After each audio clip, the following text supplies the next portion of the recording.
Alternating current is nothing but it is always changing their wave functions like plus minus low wave change అవుతుంది. What is the use of alternating current? Is there any difference between alternating and direct current? యూజువల్గా మనం DC current అని వింటుంటాం, AC current అని వింటాం. So AC current అంటే alternating current and DC current అంటే direct current అంటాం. సో డిఫరెన్స్ ఏంటి అంటే యూజువల్గా డైరెక్ట్ కరెంట్ అంటే ఎలాంటి ఫ్లక్చుయేషన్స్ లేకుండా ప్లస్ నుంచి మనం ఒక బ్యాటరీ తీసుకున్నాం సెల్, ఒక డ్రై సెల్ తీసుకుంటే దాంట్లో సమ్ 6 వోల్ట్స్ 5 వోల్ట్స్ స్టోర్ అయి ఉంటుంది. ఆ స్టోర్ అయిన సెల్ నుంచి డైరెక్ట్గా నీకు ఛార్జ్ అనేది డైరెక్ట్ కరెంట్కి వస్తుంది. బట్ ఇప్పుడు మన ఇంట్లోకి వస్తున్న పవర్ సప్లై అంతా కంప్లీట్గా AC సర్క్యూట్స్లో వస్తుంది, అంటే ఆల్టర్నేటింగ్ ఫ్లక్చుయేషన్స్లో వస్తుంది. Of course alternating current and DC కరెంట్స్తో కంపేర్ చేసినప్పుడు AC current is very cheap. అంటే మనం క్రియేట్ చేయాలి కదా కరెంట్, అంటే ఎలక్ట్రిక్ సోర్స్ ఆఫ్ ఎనర్జీ. ఆ సోర్స్ ఆఫ్ ఎనర్జీని డెవలప్ చేయాలంటే లైక్ వాటర్ని మనం వాటర్ నుంచి ఎనర్జీని డెవలప్ చేస్తాం, టర్బైన్స్ రొటేట్ చేయడం, ఈజీగా AC జనరేట్ చేసుకోవచ్చు. ఓకేనా? బట్ DC అలాగా, DC కొంచెం ఎక్స్పెన్సివ్ అన్నట్టు. సో కంపారిజన్ చేసేటప్పుడు AC అండ్ DC కంపేర్ చేసినప్పుడు AC is the best thing, అంటే మనం ఈజియెస్ట్గా తీసుకోవచ్చు. And always we can convert AC into DC in rectifieds, ఈజీగా కన్వర్ట్ చేస్తాం. ఇప్పుడు మన ఫోన్లలోకి రీఛార్జ్ చేస్తున్నాం, ఛార్జ్ అయిపోయిన వెంటనే రీఛార్జ్ చేస్తాం. అప్పుడు మనకు ఒక చిన్న అడాప్టర్ ఇస్తారు వాళ్ళు. సో అడాప్టర్లో ఏముంటుంది, జనరల్గా పవర్ సప్లై, అక్కడి నుంచి పవర్ స్టేషన్ నుంచి AC కరెంట్ రావడం, ఆ AC కరెంట్ అనేది ఆ రెక్టిఫైర్స్ నుంచి, అంటే అడాప్టర్లో రెక్టిఫైర్స్ ఉంటాయి, అది కూడా మనకు టాపిక్ ఉంది. ఆ రెక్టిఫైర్ ప్రాపర్టీ ఏంటంటే AC కరెంట్ని DC కరెంట్గా కన్వర్ట్ చేస్తుంది. So that conversion of current is going to be store in the battery. So ఎనర్జీలో కెమికల్ ఎనర్జీలో స్టోర్ అవ్వడం, మళ్ళీ మొబైల్ ఆపరేట్ చేస్తాం. ప్రతి దగ్గర సోర్సెస్ ఆఫ్ ఎనర్జీ అనేది చేంజెస్ అవుతుంది. డెఫినెట్గా AC current is more dangerous than DC. So మనకి AC కరెంట్ నుంచి పట్టుకుంటే ఇమీడియట్ షాక్ వస్తుంది. అదే ప్లగిన్ చేసిన తర్వాత, ఒక ఛార్జర్ని ప్లగిన్ చేసిన తర్వాత అవుట్పుట్ అడాప్టర్ని పట్టుకోండి, ఈజ్ దర్ ఎనీథింగ్ షాక్? సరే చిన్నపిల్లలకు కొట్టవచ్చు, కానీ మనకి ఇలాంటి అనిపించదు, అంత డిఫరెన్స్ ఏమనిపించదు. ఎందుకు? డైరెక్ట్ కరెంట్ ఈజ్ వెరీ, అట్లనే సేఫ్ అని కాదు, హై వోల్టేజెస్కి వెళ్ళినప్పుడు DC కరెంట్ కూడా డేంజరస్. కానీ కంపేర్ చేసినప్పుడు AC current and DC current compare చేస్తే DC current is little safe compare to the AC current. So AC కరెంట్ని ఎలా జనరేట్ చేస్తున్నామంటే, మనం ప్రీవియస్ టాపిక్లో AC జనరేటర్ అనే టాపిక్ చదువుకున్నాం. అక్కడ flux is equals to ban cos theta. By changing of flux we have to be produce EMF, dφ/dt రాసినప్పుడు produced EMF, that EMF is equals to minus dφ/dt. So ఈ factor చేసినప్పుడు మనకి ఇలా వచ్చింది, like ban omega sign omega t అని వస్తుంది. అంటే given ఫ్యాక్టర్స్లో మనం ఈ మొత్తం ఫ్యాక్టర్ని కాన్స్టెంట్ టర్మ్ అంటాం. కాన్స్టెంట్ టర్మ్ అంటే కంటిన్యూగా EMFని చేంజ్ చేసే వాళ్ళు ఎవరంటే only sign omega t factor మాత్రమే చేంజ్ చేస్తుంది. అంటే AC జనరేటర్స్లో మనం లేదా AC కరెంట్స్ని ప్రొడ్యూస్ చేయాలంటే ఇలాంటి plus and minus wave factors ఎందుకు వస్తున్నాయంటే based on sine or cos also we can take. So ఇప్పుడు ఈ టోటల్ ఫంక్షన్ని మనం ఇక్కడ తీసుకున్న దాన్ని డైరెక్ట్గా ఇట్లా E0 లేదా పీక్ వాల్యూ ఆఫ్ EMF అంటాం, that sign omega t. Okay, ఇక్కడ E0 అంటే ఏంటంటే పీక్ EMF, మ్యాక్సిమం EMF అనొచ్చు, లేదా పీక్ EMF అంటాం. పీక్ వాల్యూస్ ప్రొడ్యూస్ అవుతాయి ఎందుకంటే కాన్స్టెంట్. మ్యాగ్నెటిక్ ఫీల్డ్ అప్లైన్ on the torque constant, area of the torque, area of loop constant, number of turns constant, omega constant. But continuously sine is going to be varying, ఇలా rotate అవుతుంటుంది. సో ఇలా rotate అయినప్పుడు మనకి sign factors అనేది 0 అవుతుంది, 180 degrees అవుతుంది. Different angles దగ్గర డిఫరెంట్ EMF క్రియేట్ అవుతుంది. Some times 0, some times maximum, some times negative, అలా ప్లస్ మైనస్లో ఉంటుంది. ఫస్ట్ ఆఫ్ ఆల్ మనం ఒక ఆసిలేషన్స్లో స్టడీ చేస్తున్న టాపిక్ని ప్రతి పాయింట్స్ దగ్గర ఎలా డిస్క్రైబ్ చేసుకోవాలనేది ఒక్కటి తెలిస్తే సరిపోతుంది. ఈ మొత్తం టాపిక్లో మనకి సైన్ ఒమేగా t ఎలా వేరీ అవుతుంది, ఎందుకు సైనే తీసుకోవాలి, కాస్ ఎందుకు తీసుకోవద్దు, కాస్ కూడా తీసుకోవచ్చు, కానీ టాన్ కాట్ లాంటి ఫంక్షన్స్ తీసుకోవద్దు. బికాజ్ టాన్ కాట్ ఫంక్షన్స్కి మనకి ఇన్ఫినైట్ పాసిబిలిటీస్ ఉంటాయి. బట్ సైన్కి మాత్రం ఎప్పుడు 0 నుంచి 1 వరకు మాత్రమే ఫ్లక్చుయేట్ అవుతుంది. √3/2 అయినా సరే, 1/2 అయినా సరే, అది <1. ప్రతి దగ్గర <1 ఫ్యాక్టర్సే ఉంటాయి. సో 0 నుంచి 1 వరకు మాత్రమే మనం ఫ్లక్చువేట్ అవ్వాల్సి ఉంటుంది, బికాజ్ ఇది ప్లస్ మైనస్ వస్తాయి. అండ్ వీటిని బేస్ చేసుకొని ఇక్కడ ఉన్న E=E0 సైన్ ఒమేగా tని మనం ఎక్స్ప్లోర్ చేయాలి. ఎట్లా ఎక్స్ప్లోర్ చేస్తాం? లైక్ గివెన్ ఫంక్షన్స్కి మనం డిఫరెంట్ ప్లేసెస్లో ఎలా చేంజెస్ అవుతుందో రాస్తాం. ఇప్పుడు తీసుకుంటాం చూడండి, E=E0 sin omega t. In the omega t is nothing but where omega is angular frequency. We have to know this function ఎలా వేరియేషన్ అవుతుంది అనేది. యాంగులర్ ఫ్రీక్వెన్సీ అంటాం, లేదా యాంగులర్ వెలాసిటీ అంటాం, రేడియన్ పర్ సెకండ్స్తో ఎక్స్ప్రెస్ చేస్తాం. We can write omega is equals to 2πf or 2π/t. These are very familiar formulas కదా. So ఎక్కడ ప్రాబ్లమ్స్ వచ్చినా మనం వాడుతుంటాం. సో వీటిని యూజ్ చేస్తూనే మనం డిఫరెంట్ ప్లేసెస్ దగ్గర అసలు సైన్ ఫ్యాక్టర్స్ లేదా కాస్ ఫ్యాక్టర్స్ ఎలా వేరీ అవుతున్నది చూద్దాం. For example EMF versus time graph ఇది. ఈ గ్రాఫ్ను ఫ్లక్చువేషన్లో చూద్దాం. At a given time conditions చూద్దాం. ఫర్ ఎగ్జాంపుల్ ఇక్కడ ఇచ్చిన కండిషన్లో at t is equals to 0 condition, at t is equals to 0 condition EMF ఏమవుతుందో చూద్దాం. అంటే ఇనిషియల్గా మనం ఇంకా వేవ్ని స్టార్ట్ చేస్తున్నామా లేదా, t ఈక్వల్ టు 0 దగ్గర అసలు ఈఎంఎఫ్ జనరేట్ అవుతుందా కాదా అని చూడండి. That is equal to E0 sine omega t ఫ్యాక్టర్స్లో స్మాల్ t దగ్గర 0 సబ్స్టిట్యూట్ చేస్తున్నాం. టోటల్ ఫంక్షన్ 0 అంటే at t equal to 0 in the graph and we have also at the point of origin, not at started. Okay, ఇంకా మనం start అయితే మనకి EMFs వేరే వస్తాయి. అదే కాస్ ఫంక్షన్ తీసుకుంటే మ్యాక్స్ అవుతుంది చెప్తా. సైన్ ఫంక్షన్లో ఉన్నాం కాబట్టి దీన్ని సైనసూడల్లీ వేవ్ అంటాం. మీకు ఒక వర్డ్ వచ్చింది డిఫరెంట్ అనిపించింది. సైనసూడల్లీ వేవ్స్ ఎందుకు అంటున్నాం అంటే ఇట్లా సైన్ కాస్ట్లో వేరియేషన్స్ వస్తాయని చెప్తాం అన్నట్టు. So that E0 sin 0 equal to 0 or else we can take different points, మనమే గ్రాఫ్లో ఎక్స్ప్రెస్ చేద్దాం. మ్యాక్సిమం మినిమం కండిషన్స్ కావాలి కాబట్టి యూజువల్గా వేవ్ అంటే ఏం చెప్తాం, కంప్లీట్గా ఒక కంప్లీట్ టైం పీరియడ్ రొటేట్ అయితే దాన్ని వేవ్ అంటాం. కంప్లీట్గా ఇనిషియల్ పాయింట్ నుంచి మళ్ళీ ఫైనల్కి వెళ్ళి ఇనిషియల్కి వస్తే కంప్లీట్ వేవ్ అంటాం. ఆ వేవ్ని ఇక్కడ ఎలా ఎక్స్ప్రెస్ చేస్తామంటే కంప్లీట్ వేవ్ లెంత్ ట్రావెల్ చేయడం లేదా సక్సెసివ్ పార్టికల్స్ అనేది 360 degrees రొటేట్ అవ్వడం, దాన్ని వేవ్ అంటాం. సో వన్ రొటేషన్ చేయాలంటే రూల్స్ చూడండి. ఫర్ ఎగ్జాంపుల్ ఈ ఇనిషియల్ పాయింట్ నుంచి t/2 వరకు వెళ్ళామనుకోండి, ఇది where t is nothing but time period.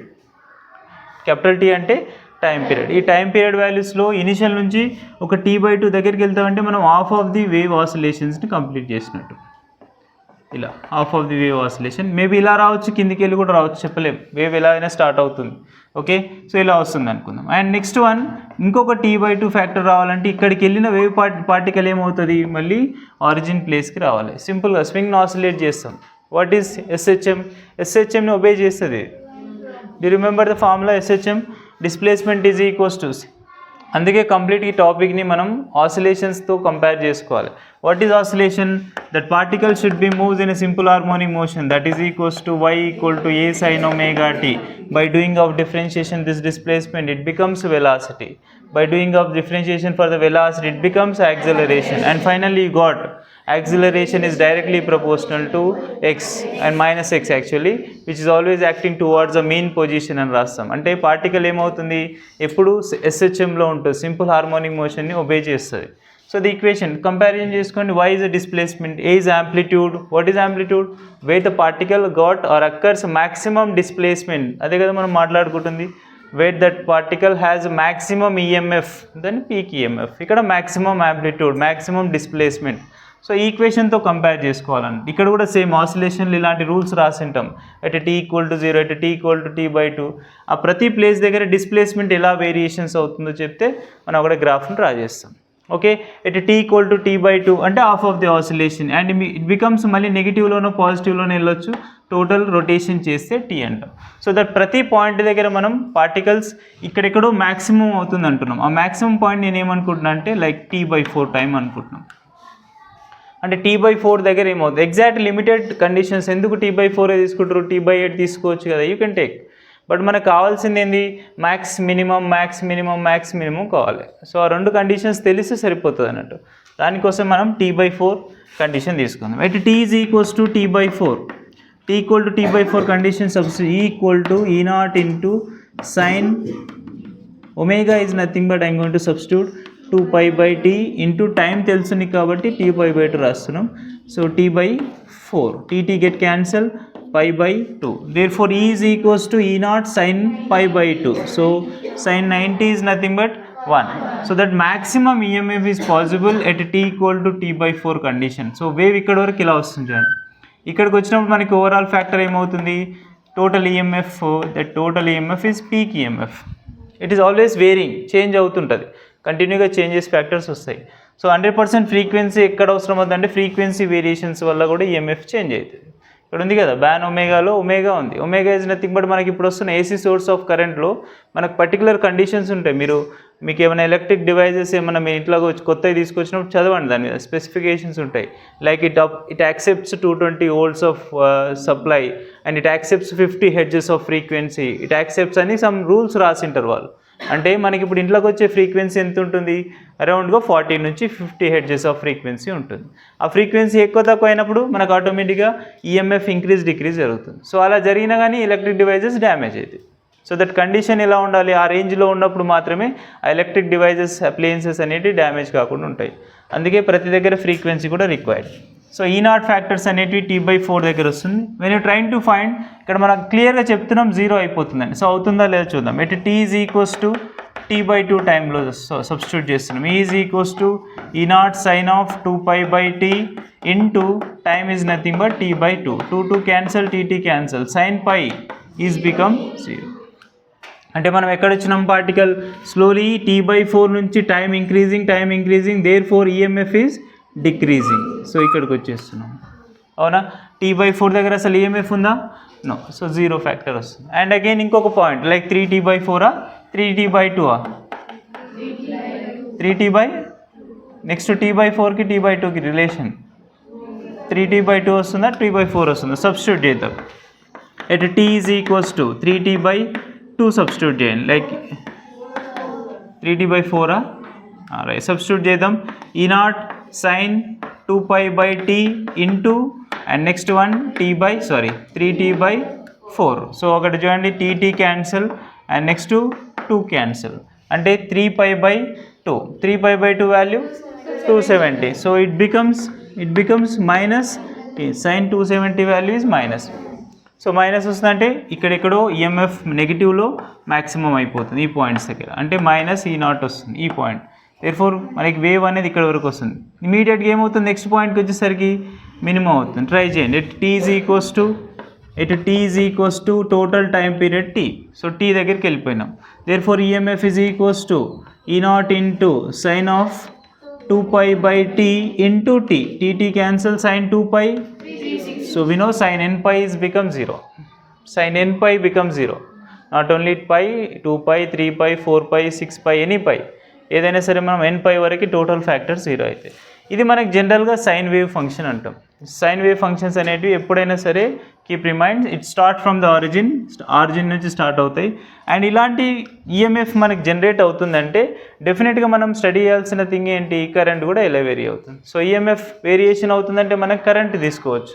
Current అంటే అడిషనల్గా ఏమొస్తుంది, రెసిస్టెన్స్ వస్తుంది అంతే. Is equals to V/R. Equal to V/R అంటే you got V and next R కావాలి. అంటే ఈవెన్ దీన్ని సిమిలర్గా మనం కరెంట్ రిలేషన్స్లో కూడా వాడచ్చు. లైక్ కరెంట్ కూడా రాస్తే like I0 sin ωt factor రాస్తాం. సో sin ωt అయినా wave function are cos ωt అయినా వేవ్ ఫంక్షన్ ఇలాగే ఉంటుంది. sin ωt అండ్ ఈఎంఎఫ్ వాల్యూకి ఈ sin ωt ఫ్యాక్టర్స్కి ఆల్వేస్ వేవ్ అనేది ఇలా ఫ్లక్చువేట్ అవుతుంది. అండ్ ఇమీడియట్గా ఇంకోసారి టైం పీరియడ్ ఇంక్రీజ్ చేయడానికి ట్రై చేయండి. Again it going to be increase there values like positive negative. Always మనకి సింపుల్ హార్మోనిక్ మోషన్స్లో మూవ్ అవుతాం. ఇలా సింపుల్ హార్మోనిక్ మోషన్లో మూవ్ అవుతున్నప్పుడు పార్టికల్కి 100% acceleration is directly proportional to negative డిస్ప్లేస్మెంట్స్లో ఉంటాం. సో ఆ వాల్యూస్ క్యాలిక్యులేట్ చేయడం కోసం ఇది ఒబే చేస్తాం. అండ్ నెక్స్ట్ కేసు ఎప్పుడు సైన్ ఫంక్షన్స్ ఏ ఉంటాయా, వై యూ చూజ్ అనే సైన్ ఫంక్షన్, బికాజ్ ఎప్పుడు కరెంట్ 0 నుంచే స్టార్ట్ అవ్వాలి కదా, ఎప్పుడు ఈఎంఎఫ్ 0 నుంచే స్టార్ట్ అవ్వాలి. మనం డైరెక్ట్గా మ్యాక్సిమం ఎట్లా అవుతాం, కొన్ని కేసెస్ కాదు. బట్ మనం తీసుకున్న కేసులో మనం కాస్ ఫంక్షన్ని కూడా తీసుకోవచ్చు. And even current I is equals to I0 cos ωt is also correct. And next one కొన్ని కేసెస్లో వస్తాయి ఇవి కూడా. And EMF is equals to E0 cos ωt కూడా కరెక్ట్ అవుతుంది. ఒక టైం దగ్గర చెక్ చేస్తే మీకు మొత్తం క్లియర్ ఇన్ఫర్మేషన్ వస్తుంది. చూడండి, ఒక టైం దగ్గర ట్రై చేద్దాం. First of all at T equal to 0 నుంచి స్టార్ట్ చేద్దాం. At T equal to 0 what is the total current, cos 0 it becomes 1. అంటే మనం 0 టైంలో ఉన్నాం, ఇంకా స్టార్ట్ అవ్వాలి journey, but the current becomes maximum. ఓకేనా. అంటే డిఫరెన్స్ చూడండి, కాస్కి సైన్కి. ఎప్పుడైనా మనకి కాస్కి సైన్ కంటే మ్యాథమెటికల్గా it is always maintains π/2 phase difference కదా, π/2 ఫేజ్ డిఫరెన్స్ ఉంటుంది. కాస్కి సైన్కి ఎక్కడ తీసుకున్నా సరే వాల్యూస్ చెక్ చేసుకోండి. cos 60 is quite opposite to the sine 60 కదా. సో అట్లాంటి కంపారిజన్స్లోనే ఎప్పుడైనా sine function, sine wave, cos waves ఎప్పుడు మనకి క్వైట్ అపోజిట్ అని కాదు, ఫేజ్ డిఫరెన్స్ వాళ్ళ మధ్యలో π/2 రేడియన్స్ ఉంటాయి లేదా 90 degrees రేడియన్స్ ఉంటాయి. చూడండి, ఎట్ t = 0 సబ్స్టిట్యూట్ చేస్తాం. We have at t = 0 we got, అన్ని మళ్ళీ సబ్స్టిట్యూట్ చేయాల్సి వస్తుంది, అందుకే చెప్పట్లే. At t = 0 that's cos 0 it becomes 0 1, therefore I is equals to you got I0. అంటే ఇప్పుడు ఈ గ్రాఫ్ని మనం కరెంట్ కూడా తీసుకుంటే ఇక్కడే గ్రాఫ్ని డ్రా చేద్దాం. When you trying to draw graph for current and time, and current and time చేసేటప్పుడు at t = 0 that maximum current is I0 ఇక్కడ ఉన్నాం. And when you trying to substitute t is equals to t/4 that cos function is going to be 0. You can check. At t = t/4 substitute చేయండి, cos function 0 అవుతుంది. ఓకేనా? వీళ్ళు ఇక్కడ చూడండి, ఎందుకు వీళ్ళు మ్యాక్సిమం అయ్యారు, ఇక్కడ π/2 వచ్చింది కాబట్టి, అంతే కదా. ఇక్కడ ఎందుకు మ్యాక్సిమం అవుతున్నారు, sin π/2 వస్తుంది, sin π/2 ఈజ్ 1, సో sin π/2 1 అయినప్పుడు నీకు మ్యాక్సిమం ఈఎంఎఫ్ వస్తుంది. And the same thing cos ఒకటే కదా చేంజ్ అవుతుంది, కాస్ π/2 ఏమవుతుంది 0, ఇక్కడికి వచ్చేసినాం. ఓకేనా? నెక్స్ట్ వాల్యూ సబ్స్టిట్యూట్ చేద్దాం. ఇక్కడ చూడండి, t/4 దగ్గర వీళ్ళు 0 అవుతున్నారు, అంటే వీళ్ళు ఏమైపోవాలి మ్యాక్సిమం. 3t/4 దగ్గర వీళ్ళు మ్యాక్స్ అవుతున్నారు. ఇది చూడండి యాంప్లిట్యూడ్ అంటే ఇది, this is what actually amplitude express in the graph relation like E0 కానీ I0 కానీ, ఇక్కడ కూడా అంతే. Wear the particle occurs maximum displacement, దాన్నే మనం యాంప్లిట్యూడ్ అంటాం. ఇక్కడ మనం తీసుకునే రిలేషన్ ఏంటంటే ఈఎంఎఫ్, కాబట్టి ఈఎంఎఫ్ మనకి యాంప్లిట్యూడ్గా ట్రీట్ చేస్తుంది. ద పార్టికల్ వేవ్ యాంప్లిట్యూడ్ ఏంటంటే ఇది. సో ఇది ఎప్పుడు చేంజ్ కాదు, బట్ చేంజ్ అయ్యేటోళ్ళు ఎవరు, this total EMF is going to be wearing, complete every place దగ్గర వేరీ అవుతుంది. మనం ఆసిలేషన్ లెసన్ని క్లియర్గా స్టడీ చేస్తే ఎవ్రీ ప్లేస్ దగ్గర మనం ఎలా డిస్ప్లేస్మెంట్స్ ఎలా వేరీ అవుతున్నాయి, ఏ టైం దగ్గర ఎలా ఉంటాం అనేది క్యాలిక్యులేషన్ తెలిస్తే నీకు ఇక్కడ ఈజీ అవుతుంది. At what time that amplitude is becomes, లేదా వేవ్ యొక్క డిస్ప్లేస్మెంట్ ఈజ్ బికమ్ a/2. ఎట్లా చేసింటారు problems, at what time that amplitude is becomes a/2, ఎక్కడ అవుతుందంటే మనం ఇవి కంపేర్ చేసుకోవాలి. అంటే దిస్ బికమ్స్ ఆల్రెడీ క్వశ్చన్లో a/2 అని ఇచ్చిర్రు, సో అది కూడా అక్కడ ఇంప్లిమెంట్ చేసుకోవచ్చు అన్నట్టు. a/2 ఈజ్ ఈక్వల్స్ టు a sin of ωt. So ఏ టైంలో అని అడుగుతారు, అంటే నీకు కావాల్సింది t. సో అంటప్పుడు ఏ క్యాన్సిల్ చేసి ఉంటాం, 1/2 ఎక్కడ వస్తుంది సైన్కి, అంటే sin of π/6 అంటే 3 π/3 ఈజ్ ఈక్వల్స్ టు sin ωt. sin get cancel π/6. So ఇప్పుడు మనకు కావాల్సిన ఫ్యాక్టర్ ఏమవుతుంది, π/6 is equals to ωt. So నీకు కావాల్సింది టైమే కదా, time is equals to π/6 into 1/ω. 1/ω is nothing but 2/. But what time అని అడిగారు కదా, సో టైంలో ఎక్స్ప్రెస్ చేద్దాం. π will get cancel, it becomes 12. when t is becomes t/12, therefore amplitude is become a/2. అంటే కంప్లీట్గా మనం ఏ కాకుండా ఇది చూడండి, ఇది actual a, just imagine it is a displacement wave equation a. So a దగ్గర ఉన్నప్పుడు మనం క్లియర్గా అర్థమైపోతుంది t/4. t/4కి వచ్చామా, amplitude is of the amplitude అంటున్నాం, అంటే at t is equals to t/12 దగ్గర, అంటే ఇక్కడ ఎక్కడో ఉన్నాం. ఇంకా మనం కంప్లీట్ పీక్ వాల్యూస్కి వెళ్ళట్లే, పీక్ వాల్యూస్కి వెళ్తే డైరెక్ట్గా t/4 తెలుస్తుంది నీకు. t/4 దగ్గర total EMF is become, total amplitude is become a, total EMF is become E0, total current is become I0. But మనం ఎక్కడ ఉన్నామంటే వాళ్ళు క్వశ్చన్లు ఏమన్నారు, ఆఫ్ ఆఫ్ ది యాంప్లిట్యూడ్ వెళ్ళడానికి ఎంత టైం పడుతుంది అంటున్నాడు. ఆఫ్ ఆఫ్ ది యాంప్లిట్యూడ్ ఎక్కడి వరకు ఎంత టైంలో ట్రావెల్ చేస్తున్నాం, సాల్వ్ చేస్తున్నాం. డిస్ప్లేస్మెంట్ తెలుసు నీకు, ఫార్ములాలో సబ్స్టిట్యూట్ చేస్తున్నాం. ఇక్కడ y ఏ ప్లేస్లో ఇవి రాసుకోవచ్చు, ఏం కాదు. Is equals to E0 sin ωt. 50% of oscillation lesson ఇక్కడ హెల్ప్ చేస్తుంది. సో ఆసిలేషన్ లెసన్ ఒకసారి డీప్గా స్టడీ చేయండి, దాన్ని బేస్ చేసుకొని ఇవన్నీ సాల్వ్ చేసుకోవచ్చు వీటిని రిలేట్ చేస్తూ. అండ్ కాస్ ఫంక్షన్ కూడా తీసుకుంటాం, నాట్ tan అండ్ cot. రిమైనింగ్ ఏ ట్రిగనోమెట్రీ ఫంక్షన్స్ రావు, only cos and sine functions use చేస్తాం, because we should limits from 0 to 1. And cos functions తీసుకుంటే వేవ్ ఫ్యాక్టర్స్ ఇలా స్టార్ట్ అవుతుంది, మ్యాక్సిమం నుంచి స్టార్ట్ అవుతుంది, నాట్ ఫ్రమ్ ద ఆరిజిన్. మనకి నెక్స్ట్ వీకెండ్ కూడా వేవ్స్ లెసన్సే ఉన్నాయి. సో అది రావాలంటే మళ్ళీ దీని గురించి మొత్తం స్టడీ కావాలి. అర్థమైందా? ఓకేనా? నోట్ చేసుకో. Average of the current of a complete wave or cycle. Symbol చూడండి, ఏసీ సర్క్యూట్కి ఇలాంటి వేవ్ సింబల్స్లో ఉంటుంది, లేదా ట్రయాంగిల్ సార్ టూత్ లూప్స్ డిఫరెంట్గా మనం బీటెక్స్లో నేర్చుకుంటాం. దీని మీద ప్రాక్టికల్ చేస్తారు మీరు. ఇలాంటి ట్రయాంగిల్ షేప్లో different AC currents available. So ఆ టైప్స్లో ఇవన్నీ ఇలాంటి వేవ్ ఫ్యాక్టర్స్లో ఉండొచ్చు. ఇలాంటి షేప్ స్క్వేర్ లూప్ షేప్లో కూడా ఏసీ కరెంట్స్ అవైలబుల్ ఉంటాయి. And we have to find mean or average current of the complete cycle. ఒకవేళ కంప్లీట్ సైకిల్ రిలేట్ చేసినప్పుడు ఈ కంప్లీట్ సైకిల్లో అసలు యావరేజ్ కరెంట్ ఇలా వస్తుంది. బికాజ్ I0 అనేది పీక్ కరెంట్ అంటున్నాం, సైన్ ఫ్యాక్టర్ చేంజ్ అవుతుంది. ఒకవేళ నేను 0 నుంచి t టైం పీరియడ్ వరకు ట్రావెల్ చేసినప్పుడు టోటల్ టైం పీరియడ్స్లో నాకు టోటల్ I యావరేజ్ ఎలా సాల్వ్ చేస్తామంటే ఇక్కడ నుంచి మనకు ఒక చిన్న డెరివేషన్స్ అవసరం అవుతాయి. లైక్ నాకు I యావరేజ్ వాల్యూ కావాలంటే we have to do integrate of the given function. Like I factor తెలుసు మనకి, I0 sin omega t into dt by integration of dt from limits 0 to t. ఈ రూల్ని follow అవుతాం. So మనకు compulsory I average కావాలి అంటే the rule integration of variation అవుతుంది కదా, 0 నుంచి t వరకు వేరియేషన్ అవుతుంది. సో ఎంత వేరియేషన్ అవుతుందో తెలియదు, టోటల్ యావరేజ్ కరెంట్ ఎంత వస్తుంది. డైరెక్ట్గా DC కరెంట్ అంటే ఏం చెప్తాం, 2 కరెంట్స్ తెలిస్తే నీకు దీన్ని యావరేజ్ చేయడం ఈజీ. కానీ AC కరెంట్స్కి వచ్చేసరికి నీకు I0 వాల్యూస్లో సైన్ ఫ్యాక్టర్స్లో వేరీ అవుతున్నాం. సో అసలు వస్తుందా రాదా, వస్తే ఎంత వాల్యూ వస్తుంది అనేది యావరేజ్ లేదా mean value of current for a complete cycle అని చెప్తున్నాం.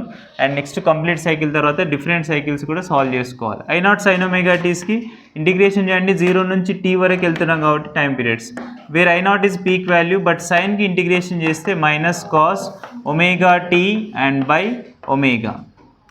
ఓకేనా, ఇంటిగ్రేషన్ చేసేటప్పుడు ఈ లోపల ఉన్న ఫంక్షన్ని మనం డినామినేటర్స్లో రాస్తాం. And limits from 0 to t. So next one by, దీనికి ఇంటిగ్రేషన్ చేస్తే ఏమొస్తుంది, టోటల్ 0 to t dt అంటే t, limits from 0 to t. So వీటిని సింప్లిఫై చేసుకుందాం. Like I0 by total peak values current I0 by omega into, first వీటిని clear చేద్దాం, omega into t minus 0 అంటే t. ఓకేనా, అక్కడ నీకు 2π/t రాస్తే టీటీ కూడా క్యాన్సిల్ అయిపోతుంది. ఇక్కడ ఒమేగాని 2π/t రాసుకోండి, టీటీ క్యాన్సిల్ అవుతుంది. అండ్ నెక్స్ట్ కేస్కి కాస్ దగ్గర రావాలి, మైనస్ ఉంది అండ్ కాస్ లిమిట్ సబ్స్టిట్యూట్ చేద్దాం. Cos upper limit minus lower limit minus cos 0 substitute చేయండి. Minus I0 by 2π/t into t. So T T get cancel. And next cos, ఇక్కడ కూడా same cos ఏమొస్తుంది డైరెక్ట్గా, ఓన్లీ కాస్ 2π వచ్చేస్తుంది, 2π/t into t, T T cancel అవుతుంది. That cos 0 becomes 1, cos 2π 0నా 1 అయిపోతుంది, cos 2π 1, cos π minus 1. Okay, cos 2π value 1, 1 minus 1 0, total function is going to be 0. When you trying to find I average for a complete cycle, I average for a complete cycle is going to be 0. మరి ఎట్లా, complete cycle మొత్తంలో నువ్వు current మొత్తం 0 అయినప్పుడు అసలు average కరెంటే express చేయనప్పుడు ఎట్లా solve చేయాలి అంటే, దీన్ని మనం ఫస్ట్ ఆఫ్ ఆల్ ఫుల్ సైకిల్కి అలా 0 అయినప్పుడు ఒకవేళ మీన్ ఆర్ యావరేజ్ కరెంట్ అనేది హాఫ్ సైకిల్కి ఏమైనా ఎక్స్ప్రెస్ చేయొచ్చో చూద్దాం. Mean or average current or average value of half cycle. Half cycle అంటే టైం పీరియడ్ లిమిట్స్ ఎక్కడ వరకు తీసుకోవాలి, t to t by. Therefore I average is equals to integration of 0 to t/2 I0. Even EMF అయినా అదే చూడండి, మళ్ళీ current ఒకటే కాదు, ఈఎంఎఫ్ తీసుకున్న same E0 sin omega t into dt. So అంటే మనకి కంప్లీట్ సైకిల్ అంటే మీకు ఇంకా క్లియర్ అర్థం కానట్టుంది. కంప్లీట్ సైకిల్లో I యావరేజ్ ఎందుకు 0 అవుతుందంటే ఇక్కడ నుంచి స్టార్ట్ అవుతున్నాం కదా, అంటే ఇలాంటి లూప్లో కంప్లీట్ సైకిల్ ఈ కేస్ ఎప్పుడు ఇలాగే ఉంటుందా, నో. మనకి వేవ్ని ఎప్పుడు కంప్లీట్ వేవ్ అని చెప్పాలంటే కంప్లీట్గా 360 degrees రొటేట్ అయి ఉంటే చాలు. నీకు 360 degrees రొటేట్ అయినప్పుడు కావాల్సిన ఫాక్టర్స్లో టోటల్ వేవ్ వాల్యూస్ తీసుకున్నప్పుడు, అంటే ఇక్కడ మనం I యావరేజ్ 0 తీసుకుంటాం. అండ్ ఇక్కడ నుంచి అండి సక్సెసివ్ పాయింట్ డిస్టెన్స్ వాల్యూస్ తీసుకుంటే ఇలా కంప్లీట్ t/2 వాల్యూ వరకు 0 కావాలి. ఇక్కడ వరకు వచ్చామనుకోండి t/4 అయితే, ఇక్కడ వరకు వస్తే కంప్లీట్ వేవ్ అవుతుంది. ఓకే, అంటే మనకి I యావరేజ్ వాల్యూ ఇక్కడ మనం మార్జిన్ చేసుకుందాం, లైక్ షేడెడ్ ఏరియా తీసుకుందాం. ఈ టోటల్ వాల్యూస్ తీసుకుంటే ఇలా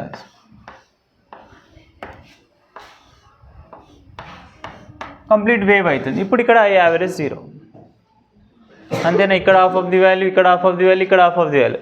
టోటల్ ఎప్పుడైనా వేవ్ అంటే సక్సెసివ్ పాయింట్స్ అంటాం చూడండి. ఇక్కడ నుంచి అండ్ ఇక్కడ నుంచి మనకు వీటికి తర్వాత నేమ్స్ వస్తాయి, నోడ్స్, యాంటీ నోడ్స్ అని నేమ్స్ చెప్తాం. అండ్ ఇది జనరల్ నోడ్ అంటాం. ఒక 2 సక్సెసివ్ నోడ్స్ మధ్యలో డిస్టెన్స్ ఎప్పుడైనా సరే t/2 ఉంటుంది. అండ్ 2 సక్సెసివ్ ఆల్టర్నేటివ్ లేదా successive node and anti node మధ్యలో ఒక వేవ్ ఉంటుంది. నోడ్ యాంటీ నోడ్స్ వస్తాయి, మనకి ఇప్పుడు వేవ్స్ లెసన్లో వస్తుంది, ఇప్పుడు ఎందుకు కొత్త కానీ. మరి కంప్లీట్ వేవ్ కావాలంటే 360 degrees కావాలి. ఇలాంటి వేవ్ అయినా సరే మనకు కంప్లీట్గా I యావరేజ్ 0 అయిపోయి ఉంటుంది. కంప్లీట్గా కంపారిజన్ చేస్తే ఇలాంటిదైనా అలాంటిదైనా షేప్ వాల్యూస్ ఎప్పుడైనా సరే ఫుల్ సైకిల్కి సాల్వ్ చేస్తున్నామంటే ఐ యావరేజ్ 0. అండ్ నెక్స్ట్ ఇక్కడ మనం half of the cycle try చేద్దాం. Like I0 sin omega t into dt and again that's integration is variation from ఇక్కడ t/2.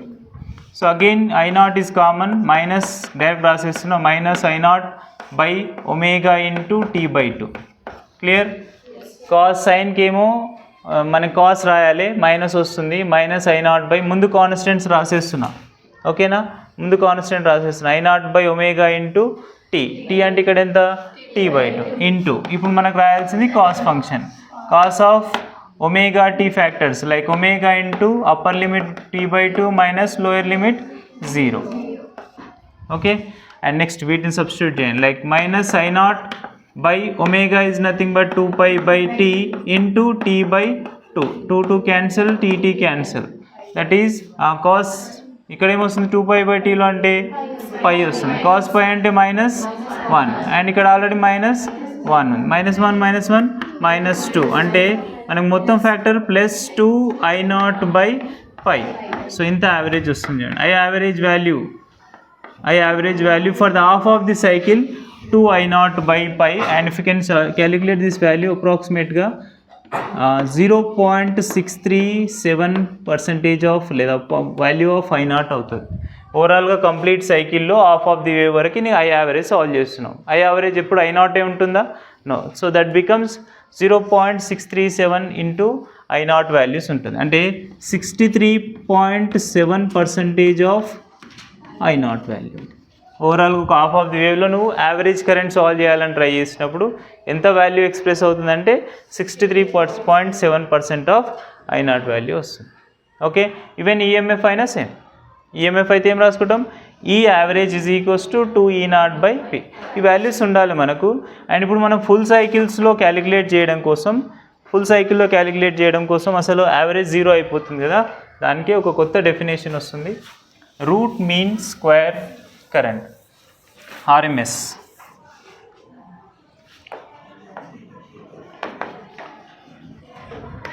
Route mean square current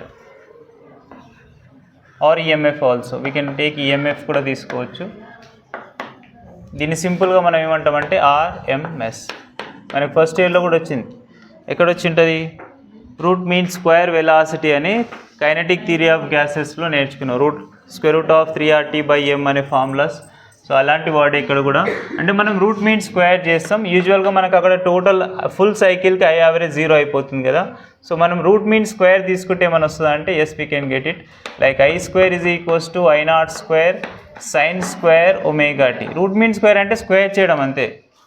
ఓకేనా? Total both functions square చేస్తాం. ఇప్పుడు నీకు total full cycle solve చేస్తున్నా.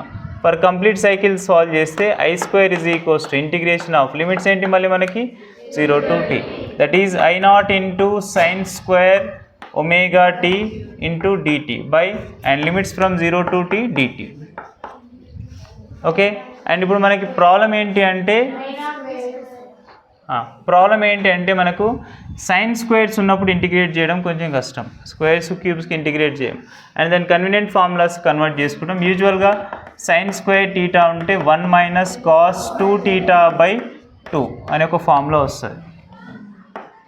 1 - cos 2θ/2 formula use చేస్తాం. ఇక్కడ కూడా అలాగే ఉందండి. సైన్ స్క్వేర్ ఒమేగా టీ కదా, సో వాటిని రాద్దాం. That is I0² is common and వీటిని కూడా సాల్వ్ చేసుకుంటే you are getting only t.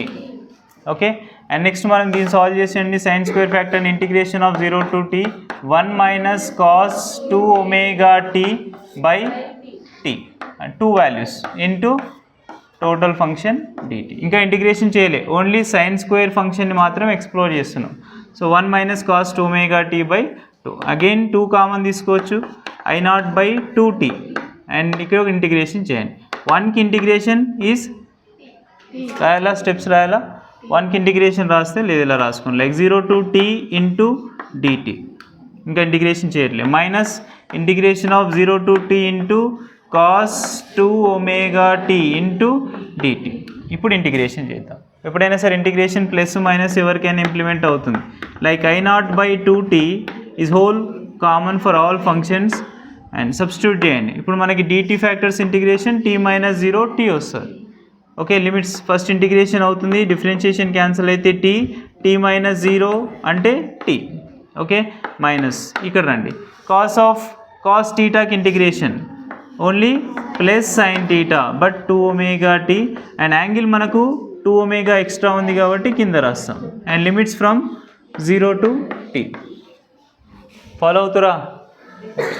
So ఇప్పుడు మనం దీన్ని రిలేట్ చేస్తే ఇక్కడ I0/2t is common for all function and remaining t is there minus, and sine 2 omega ఉంది బట్ సైన్కి లిమిట్ సబ్స్టిట్యూట్ చేయండి, 1/2 omega common. Okay, and next ఇక్కడ లిమిట్ సబ్స్టిట్యూట్ చేద్దాం, sine of 2 into 2π/t into time value t. Okay, minus అంతే కదా, first upper limit substitute చేస్తున్నాం, minus lower limit that is sine of 0 అయిపోతుంది, 2 omega T into 0 sine 0 value, and మొత్తం simplify చేయండి, I0/2t common, T is there, 1/2 omega ఉంది, sine ఇక్కడ T cancel అవుతుంది, just now we discussed sine nπ value 0, so sine 4π is become 0, sine 0 అంటే total function 0, remaining factor ఏముంది అంటే you got like I0 square లేదా I average for the complete cycle square is equals to I0 square ఉంటుంది, ఇది ప్రతి దగ్గర you forgot square, I0 square by 2 or I average or I RMS complete సైకిల్కి I RMS is equals to I0/√2 value. When you're trying to find for a complete cycle of a current, it should be calculated in the RMS current. మనకి ఇప్పుడు ఎప్పుడైనా current calculate చేసేటప్పుడు RMS అనే word వస్తుంది, ఎంత values ఉంటుందంటే I0/√2 value. ఇంతకుముందు మనం అన్నాం చూడండి, AC current is more dangerous than DC current, ఇక్కడ వస్తుంది value. When you want to total current of the peak value, therefore I0 is equals to √2 times of IRMS. మన ఇంట్లోకి వచ్చే కరెంట్ RMSలో వస్తుంది. సో RMS కరెంట్స్ కంపేర్ చేస్తున్నాం, 200 volt దగ్గర ఉన్నాం, లేదా 20 యాంప్ ఆఫ్ కరెంట్ మన ఇంట్లోకి వస్తుంది, 20 యాంప్ ఆఫ్ కరెంట్ని కంపేర్ చేసేటప్పుడు చూడండి DC కరెంట్ కాన్స్టెంట్ వోల్టేజ్ అనుకుందాం, ఆ పాయింట్ అబ్జర్వ్ చేసినప్పుడు నువ్వు AC కరెంట్ క్యాలిక్యులేట్ చేయాలంటే, the peak value of current solve చేయాలంటే I0 is equals to √2 times of 20, కొంచెం గ్రేటరే కదా. I0 అంటే డైరెక్ట్గా మనం ఒక మ్యాక్సిమం వాల్యూ, DC వేరీగా స్ట్రైట్గా వచ్చేస్తుంది, బట్ AC ఎలా వస్తుంది, ఇలా ఫ్లక్చువేట్ అవుతూ కిందికి పైకి వేవ్స్ ఫ్యాక్టర్స్లో వస్తుంటుంది, అలా వేవ్స్ వచ్చినప్పుడు నీకు I0 ఫ్యాక్టర్ కావాలంటే √2 టైమ్స్ ఆఫ్ IRMS చేస్తాం, 20 into √2, లిటిల్ బిట్ గ్రేటర్ వాల్యూసే 20తో కంపేర్ చేసినప్పుడు. 20 అంటే direct DC current, but when you have to find the total peak value of AC, that I0 is becomes √2 times, లేదా V0 is becomes √2 టైమ్స్లో వస్తుంది అన్నట్టు. So ఇది IRMSకి ఫార్ములా, ఇది గుర్తుపెట్టుకోవాలి, that IRMS is equals to I0/√2. వీటి మీద problems ఉంటాయి. RMS అంటే యావరేజ్కి జనరల్గా చెప్పొచ్చు, యావరేజ్కి ఇక్కడ నుంచి పెద్దగా ఏం స్కోప్ ఉండదు 2 I0/π ఫ్యాక్టర్స్లో, బట్ RMS మీద క్వశ్చన్స్ ఉంటాయి. ఇప్పుడు ప్రతి దగ్గర AC complete lesson leads with RMS. ఈ RMS తెలిస్తేనే నెక్స్ట్ లెసన్స్లో టాపిక్లో ప్రతి దగ్గర RMS వచ్చింది. ఒకవేళ వోల్టేజ్ RMS అయితే ఏమవుతుంది, like V0/√2 you can calculate, same function తీసుకుంటాం, I0 ప్లేస్లో ఏం తీసుకోవాలి, E0 లేదా V0 వోల్టేజ్ వాల్యూస్ తీసుకుంటాం, డెరివేషన్ చేస్తే మళ్ళీ you are getting like V0/√2 వస్తుంది. And you know voltage and you know current, we can find power consumption. So power ఏంటి, P is equals to V into I, like VRMS into IRMS. Therefore power ఎంత consume అవుతుంది, ఎంత electric సర్క్యూట్స్లో calculate చేసుకోవచ్చు. Power తెలిసిపోయింది కదా. ఇప్పుడు ఆ పవర్స్ కాంబినేషన్ వచ్చిన తర్వాత నెక్స్ట్ ఏం చేస్తామంటే కాంబినేషన్ చేస్తూ పోతాం, లైక్ ఇండక్టర్ తీసుకోవడం, రెసిస్టర్ తీసుకోవడం, కెపాసిటర్ తీసుకోవడం, అన్నింటినీ కాంబినేషన్ చేస్తుంటే మనకి ప్రతి పాయింట్స్ దగ్గర రెసిస్టెన్స్ ఆఫర్ చేస్తుంటుంది. సో ఎంత రెసిస్టెన్స్ వస్తుంది అనేది నెక్స్ట్ టాపిక్స్, కొంచెం ఫాస్ట్ నోట్ చేయండి. వీకెండ్లో వచ్చినాయి చూడండి క్వశ్చన్స్. సో RMS సాల్వ్ చేసే మెథడ్ ఒకటే, గివెన్ ఈక్వేషన్ తీసుకోవాలి, బోత్ సైడ్ స్క్వేర్ చేసుకోవాలి, ఇంటిగ్రేషన్ చేయాలి, అండ్ RMS వాల్యూస్ సాల్వ్ చేయాలి. That find the RMS of complete cycle అంటుంది. ఇక్కడ కంప్లీట్ సైకిల్కి RMS సాల్వ్ చేద్దాం అంటే I0/√2 ఫ్యాక్టర్ వస్తుంది అన్నట్టు, అంటే టైం కూడా డిస్టర్బ్ చేయదు, టైం వాల్యూస్ కూడా తెలియదు. మనం గివెన్ కరెంట్కి ఒక DC కరెంట్ ఇచ్చారు 3 యాంప్ ఆఫ్ కరెంట్, అండ్ ఒక AC కరెంట్ ఉంది I0 value, I2 value 4√2 sin ωt. Therefore total current అంటే ఏం చేస్తాం, లైక్ 3 + 4√2 ఇంటూ sin ωt. ఈ రెండు సర్క్యూట్లో సప్లై అవుతున్నాయంట, అంటే ఈ రెండింటిని తీసుకోవాలి కదా. సో సో వాళ్ళిద్దరిని తీసుకున్నాం. ఇప్పుడు గివెన్ కరెంట్స్లో ఈ మొత్తం వాల్యూ ఎంత ఉందంటే యాంపీర్ ఆఫ్ కరెంట్ అనుకోవచ్చు. ఈ యాంపీర్ ఆఫ్ కరెంట్కి ఆర్ఎంఎస్ సాల్వ్ చేయమన్నాడు. ఆర్ఎంఎస్ కావాలంటే ఫస్ట్ ఆఫ్ ఆల్ ఏం చేస్తాం, మనం బోత్ సైడ్స్లో స్క్వేర్ చేస్తాం, దాన్ని స్క్వేర్ రూట్ చేసుకుంటాం. లైక్ బోత్ సైడ్ స్క్వేర్ చేస్తున్నాం. బోత్ సైడ్ స్క్వేర్ చేసినప్పుడు like 3 + 4√2 sin ωt whole square by integration కూడా వాడతాం. కంప్లీట్ సైకిల్కి ఆర్ఎంఎస్ సాల్వ్ చేయాలంటే 0 నుంచి t బై ఇంటిగ్రేషన్ వాల్యూస్ తీసుకుంటే 0 to t into dt. So మనకి వీటి వాల్యూస్లో ప్రతి దగ్గర అగైన్ స్క్వేర్స్ వస్తే ఇంటిగ్రేషన్ చేయడం కష్టం కాబట్టి ఫస్ట్ a+b² ఎక్స్పాండ్ చేస్తాం, a+b² యూజ్ చేస్తూ సాల్వ్ చేస్తాం. చెప్పండి ఇంటిగ్రేషన్ ఆఫ్ టోటల్ t వచ్చేస్తుంది కింద, ఓకేనా. ఇంటిగ్రేషన్ ఆఫ్ 0 to dt అంటే t అవుతుంది, లిమిట్ సబ్స్టిట్యూట్ చేస్తే t - 0 t. అండ్ నెక్స్ట్ వీటిని చేయండి ఇంటిగ్రేషన్, కొంచెం స్టెప్స్ తగ్గడం కోసం ఫాస్ట్ చేస్తున్నాను అంతే. సో దీన్ని హోల్ స్క్వేర్ చేస్తున్నా like a² + b² + 2ab. a² అంటే 9 ఇంటూ dt, d2 కూడా ఉంటుంది కదా dt into limits from 0 to t. ప్రతిదానికి ప్లస్ ఏ వస్తుంది లేదా మైనస్ వస్తుంది కాబట్టి ప్రతిదానికి ఇంటిగ్రేషన్ అప్లై అవుతాం. ఈ టర్మ్ అయిపోయింది. నెక్స్ట్ టర్మ్ దగ్గర అండి plus integration of 0 to t 16 into 2 అంటే 32 into sin² ωt into dt. Okay next plus next value తీసుకోండి 2ab కదా, 2 into a అంటే 6 into b 24 into √2 24√2 into sin ωt into dt limits from 0 to t. So మనం బాగా observe చేస్తే equation previous derivation observe చేస్తే did you get any variable equation from the sine function? Science నుంచి వచ్చిందా నీకు? ఇక్కడ sign limit substitute చేయండి, t substitute చేస్తే సైన్ nπ అయిపోతుంది, 0 అయిపోతారు. సైన్ 0 సబ్స్టిట్యూట్ చేయండి, వాల్యూ 0 అయిపోతున్నాయి. కానీ స్క్వేర్ని ఏం చేసింటాం మళ్ళీ 1 - ఇది ఒకదానికి చేసుకుందాం తర్వాత వస్తుంది. ఫస్ట్ ఆఫ్ ఆల్ ఈ 1/t అందరికి కామన్ చేయండి, దట్ 1/t ఇంటూ అండ్ 9కి ఇంటిగ్రేషన్ చేస్తే లైక్ 90 మిగిలిపోతుంది. ఓకే ప్లస్ నెక్స్ట్ ఇక్కడ రాద్దాం. ఇక్కడ రాస్తే 32 is common for only sin² function and integrations రాస్తున్న 1 - cos 2ωt/2 2 formula 1 sin² θ is equals to 1 - cos 2θ/2. So ఈ ఫార్ములా రాస్తాం. Integrations limits from 0 to t dt and plus ఈ ఫంక్షన్ రాయండి like 24√2 common and integration of sin ωt into dt and the complete function గుర్తొస్తుందా? sin ωt dt just previous డెరివేషన్స్లో sin ωt dt చేసినప్పుడు ఏమొచ్చింది answer 0. I average దగ్గర చూడండి 0 అయిపోయిందా అంటే నువ్వు సాల్వ్ చేసినా వేస్ట్ కదా. సో లేకపోతే ట్రై చేయండి, you are getting -cos. Actually సైన్కి ఇంటిగ్రేట్ చేస్తే -cos వస్తుంది, లిమిట్ సబ్స్టిట్యూట్ చేస్తాం, finally you're going to get 0. And మనకి ఇది సాల్వ్ చేయాల్సిన అవసరం లేదు, ఇది మనకు కంప్లీట్గా 0 అయిపోతుంది. అంటే 24√2 కూడా వర్క్ చేయదు. అండ్ నెక్స్ట్ ఇక్కడ రండి, ఇక్కడ 1/2 ఎఫెక్ట్ అవుతుంది, మళ్ళీ కాస్ దగ్గరికి వచ్చేసరికి కూడా 0 అయిపోతుంది. చూద్దాం. So 1/t into and next ఇంకా మనం టీని లోపల తీసుకెళ్ళలేదు, 90 అలాగే రాద్దాం, plus 32 into 1/2 integration of dt limits from 0 to t దీనికి రాస్తున్నాం. ఓకే అండ్ నెక్స్ట్ 1/2 కూడా మొత్తానికి కామన్ తీసేయండి వీళ్ళకి మాత్రం. So that is integration minus dt minus integration 0 to t into cos 2ωt into dt. ఇది మొత్తం 0 చూడండి లేదా సబ్స్టిట్యూట్ చేయండి, టోటల్ 0 వచ్చేస్తుంది.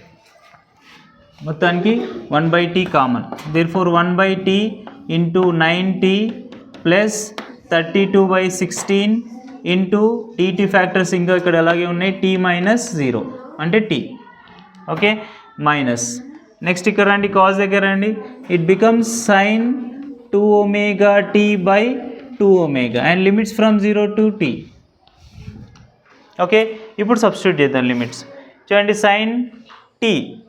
sin nπ చూడండి, t ప్లేస్లో క్యాపిటల్ T వచ్చేస్తుంది, మొత్తం సబ్స్టిట్యూట్ చేస్తే స్టెప్స్ ఎక్కువ అయిపోతే అవసరం లేదు, అందుకే తీసేస్తున్నా.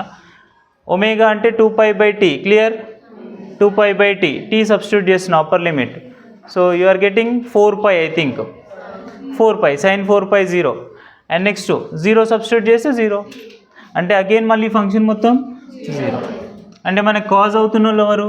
t ఒకటి మిగిలిపోయింది, వాళ్ళిద్దరిని తీసుకుందాం. So total current IRMS current is equals to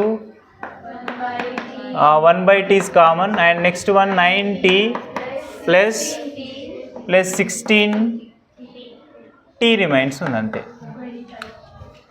అర్థమైందా? ఓకేనా? లేదు సబ్స్టిట్యూట్ చేద్దామా? సబ్స్టిట్యూట్ చేస్తే ఒక 4-5 స్టెప్స్ పెరిగిపోతాయి. మరి ఆల్రెడీ రాస్తున్నారు, ఇబ్బంది పడుతున్నారు. ఆ డెరివేషన్స్ ఏం లేకుండా ఇక్కడే క్లియర్ చేసుకోండి.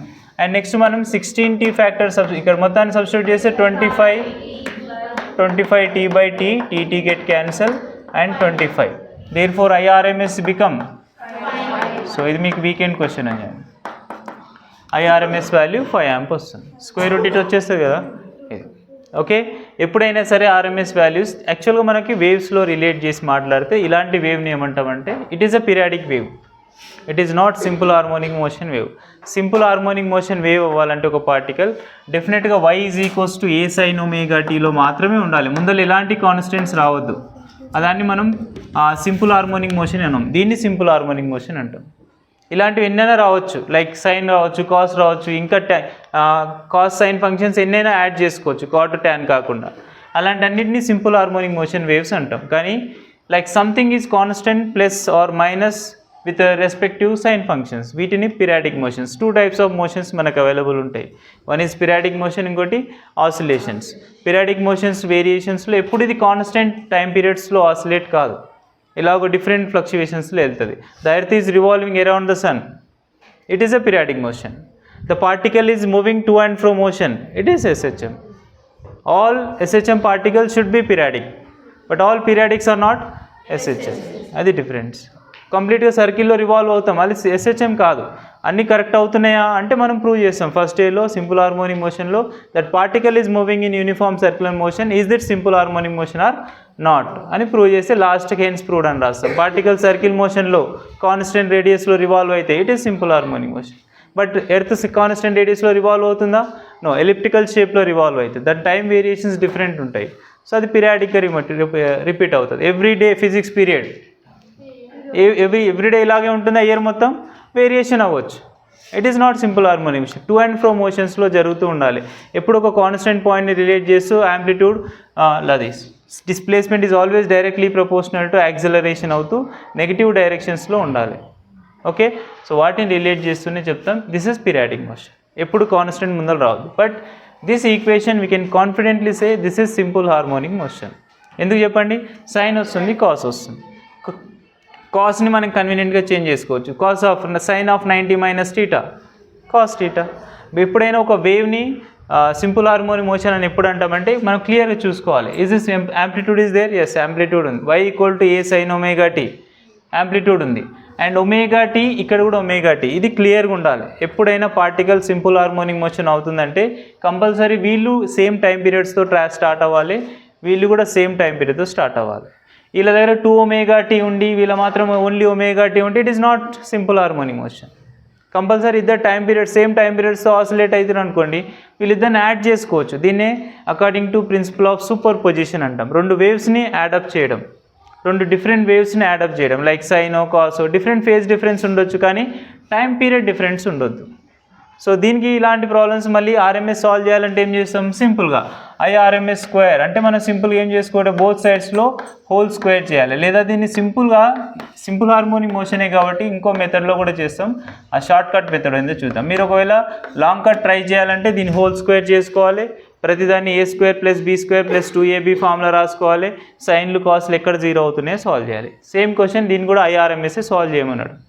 సో ఇప్పుడు ఇలాంటి కేస్కి ఇది మనకు ఫర్దర్గా వేవ్స్లో కూడా గుర్తుపట్టాలి. వేవ్స్లో కూడా ఇలాంటి ప్రాబ్లమ్స్ సాల్వ్ చేస్తాం. దీనికి రిలేట్ చేసినప్పుడు మనకు ఫార్ములా ఫస్ట్ రాస్తున్నాం. దట్ IRMS యూజువల్గా ఏమవుతుంది? I0/√2 ఈ formula. But the problem entire ప్రాబ్లంలో మనం సాల్వ్ చేసింది ఏంటి అంటే ఓన్లీ I0 కోసమే. I0 ఎట్లా వేరీ అవుతుందో తెలియదు. సో దానికోసమే అట్లా సాల్వ్ చేస్తే నీకు డైరెక్ట్గా IRMS వాల్యూసే చేస్తాం. ఇంటిగ్రేషన్ మెథడ్, దీని salvation of total formula related methods. కానీ డైరెక్ట్గా సాల్వ్ చేసుకోవచ్చు అండి. I0 కావాలి నీకు, √2 ఉంది కాన్స్టెంటే, I0 కావాలి. I0 అంటే ఇక్కడ ఏంటంటే ద రిజల్టెంట్ యాంప్లిట్యూడ్ అంటాం. ఈ రిజల్టెంట్ యాంప్లిట్యూడ్ని మనం ఆసిలేషన్స్లో కూడా చేసింటారు, మీకు ఎవరైనా గుర్తుంటే ఈజీగా క్యాప్చర్ చేస్తుంది అండి. రిజల్టెంట్ వేవ్ కావాలి, రిజల్టెంట్ యాంప్లిట్యూడ్ కావాలి. ఇక్కడ ఒక చిన్న ఎగ్జాంపుల్ ఇస్తున్నాం. y = a1 sin ωt plus a2 cos omega t ఇలాంటి ఈక్వేషన్స్ కనిపిస్తాయి డిస్ప్లేస్మెంట్ ఈక్వేషన్స్లో ఆసిలేషన్స్. సో ఇప్పుడు ఇక్కడ నుంచి రిజల్టెంట్ యాంప్లిట్యూడ్ అంటే a1 రిజల్టెంట్ యాంప్లిట్యూడ్ అంటే a2 no, the amplitude is nothing but that successive distance between mean point to maximum point. We can call it is a displacement, maximum displacement. Displacement is vector, therefore amplitude also vector quantity. So దాని proper direction ఉంటుంది. ఇప్పుడు చూడండి sine functions cos functions ఉన్నాయి. For example cos function horizontal function అనుకుంటే sine function ఇమీడియట్గా ఏమవుతుంది vertical function అవుతుంది. The phase difference between them 90 degrees. Sign కాస్కి ఎంత ఉంటుంది ఫేజ్ డిఫరెన్స్ 90 degrees ఉంటుంది. సో ఆ 90 degrees వాల్యూస్ కావాలంటే ఫర్ ఎగ్జాంపుల్ కాస్ నుంచి వెళ్ళే ఫంక్షన్కి యాంప్లిట్యూడ్ a2 అయితే సైన్ నుంచి వెళ్ళే ఫంక్షన్కి a1. Therefore resultant between the waves, resultant between the waves అంటే that amplitude of resultant is equals to root of a1 square plus a2 square because mutually perpendicular. sin cos functions mutually perpendicular ఉంటాయి. అంటే నీకు final answer ఏమొస్తుంది, ఒకవేళ నీకు రెండు amplitudes తెలిస్తే, రెండు అన్నోన్ యాంప్లిట్యూడ్స్ తెలిస్తే వాళ్ళని డైరెక్ట్గా మనం square root of a1 square plus a2 square అని రాసుకోవచ్చు. ఓకే, అంటే వీటి వాల్యూ సబ్స్టిట్యూట్ చేయండి. ఇక్కడ 3 స్క్వేర్ ప్లస్ 4 స్క్వేర్ ఫాలో అవుతురా. So resultant amplitude is nothing but I0 is equals to యూజువల్గా రాస్తే like I1 square plus I2 square, that is under root of 3 square plus 4 square 16, it becomes 25, it is 5. Therefore IRMS become 5 by root 2. So మీకు doubt వస్తుంది ఇది correct or wrong. So ఈ మెథడ్లో చేయండి. Both side whole square చేయండి, a square plus b square plus 2ab చేయండి, ఆటోమేటిక్గా మీకు ఆన్సర్ 5 by root 2నే వస్తుంది. ఇక్కడ చేసేటప్పుడు నువ్వు 1 by root 2 కామన్ తీసుకోవద్దు. నువ్వు డైరెక్ట్ ఫార్ములా తీసుకున్నప్పుడు I0 by root 2. ఎప్పుడు square root of a1 square plus a2 square ఉంటుందా. సో ఈ కాన్సెప్ట్ బాగా వినాలి, ప్రతి లెసన్లో వస్తుంది, వేవ్స్లో వస్తుంది, వేవ్ ఆప్టిక్స్లో వస్తుంది, ప్రతి దగ్గర ఈ మెథడ్స్ వాడతాం ఎప్పుడైనా డిఫరెంట్ వేవ్స్ కనిపించినప్పుడు. అంటే ఇలాంటి సైన్ కాస్ ఫంక్షన్స్ ఉన్నప్పుడు మాత్రమే root of a1 square plus a2 square ఉంటుంది. ఫర్ ఎగ్జాంపుల్ ఇంకొక వేవ్ ఇలా ఇచ్చింది అనుకోండి, like a1 sin omega t plus a2 sin omega t ఇచ్చింది, or a1 cos omega t plus a2 cos omega t ఇస్తున్నారు. అప్పుడు ఏం చేయాలి, ఇద్దరు సేమే కదా, ఫేజ్ డిఫరెన్స్ ఎంత 0. ఒకవేళ మళ్ళీ ఇక్కడ మనకు ఫేజ్ ఏమైనా షో చేస్తే like omega t minus π/4 omega t minus π/3 plus π/3 అని చెప్తే ఫేజ్ డిఫరెన్స్ ఉంటుంది. సేమ్ ప్యారలోగ్రామ్ ఫార్ములానే వాడతాం, ఇద్దరు సైనే కదా, సేమ్ ఉంటుంది phase difference. Therefore resultant a1 plus a2. రెండు వెక్టార్ సేమ్ డైరెక్షన్స్లో ఉన్నాయి, రిజల్టెంట్ ఏమవుతుంది a ప్లస్ b అవుతుంది. అవునా, ఇక్కడ a1 ప్లస్ a2. కాస్ తీసుకున్నాం a1 ప్లస్ a2. ఇక్కడ స్క్వేర్ రూట్ చేయాల్సిన అవసరం ఎందుకు వస్తుందంటే సైన్ కాస్ ఫ్యాక్టర్స్ అనేటివి 90 degrees ఫేజ్ డిఫరెన్స్లో ఉన్నాయి కాబట్టి రిజల్టెంట్ స్క్వేర్ రూట్ చేస్తుంది. క్లియర్గా ఉండాలి. మనకి యాంప్లిట్యూడ్స్ డిఫరెంట్ ఉంటాయి. యాంప్లిట్యూడ్ డిఫరెంట్ ఉన్నప్పుడు ఇక్కడ ఉన్న ఒక యాంప్లిట్యూడ్ని మనం డైరెక్ట్గా రిజల్టెంట్ వేవ్ యొక్క యాంప్లిట్యూడ్ అని చెప్పలేం. ఆ రిజల్టెంట్ వేవ్ అని చెప్పాలంటే నువ్వు first of all resultant amplitude చేయాలి. ఆ రిజల్యూషన్ ఆఫ్ యాంప్లిట్యూడే నీకు total peak value of current. ఇక్కడ మాత్రం పీక్ వాల్యూ ఆఫ్ కరెంట్ లేదా పీక్ వాల్యూ ఆఫ్ ఈఎంఎఫ్ అంటాం I0 by root 2. ఓకేనా. సో ఈ క్వశ్చన్స్ కనిపించినప్పుడు చేయొచ్చు, డైరెక్ట్ అక్కడ I0 by root 2 చేయొచ్చు, ఇలాంటివి చేయలేము. This is periodic motion. Periodic మోషన్లో మాత్రం బోత్ సైడ్స్లో హోల్ స్క్వేర్ చేస్తూనే సాల్వ్ చేస్తాం. ఓకే.